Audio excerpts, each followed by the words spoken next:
uelewa bado ni mdogo. Unaona yuko jijini Mwanza lakini anakuambia hakuelewa kama kuna klabu ya kuogelea. Kwa hiyo kuna faida nyingi sana ambazo zinatokana na mchezo huu wa kuogelea. Faida mojawapo kwa mfano, nichukulia kwa mfano kwa watoto wetu hawa, wanakuwa active zaidi darasani kwa sababu tu ya kufanya mchezo wa kuogelea. Kama nilivyosema, mchezo wa kuogelea unahusisha mwili mzima, na kwa njia hiyo basi unaweza kumsaidia mwanafunzi kuweza kufika mbali zaidi anapoendelea kufanya mchezo huo.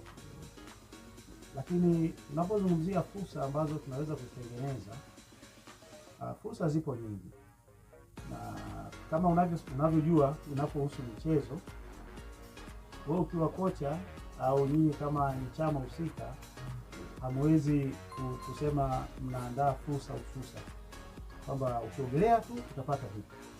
Kuna vingi vinavyohusika ili kuweza kupata hizo fursa. Kwa mfano, inapohusu performance, ili uweze kupata fursa, kuna pointi fulani ambazo zinahitajika uzipate ili uweze kupata fursa. Kwa hiyo inategemea bidii ambayo unaweza kuiweka katika mchezo huu wa kuogelea na unaweza kupata fursa. Unajua asilimia kubwa ukiangalia mchezo huu wa kuogelea unafanywa kwenye shule za kimataifa.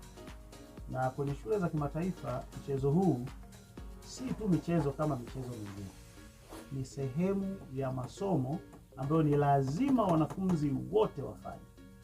Kwa hiyo kupitia mchezo huu wa kuogelea tunajua wanafunzi wengi wamepata fursa nyingi za kuweza kupata shule na vyuo mbalimbali katika nchi mbalimbali duniani, lakini ni kupitia fursa ya mchezo.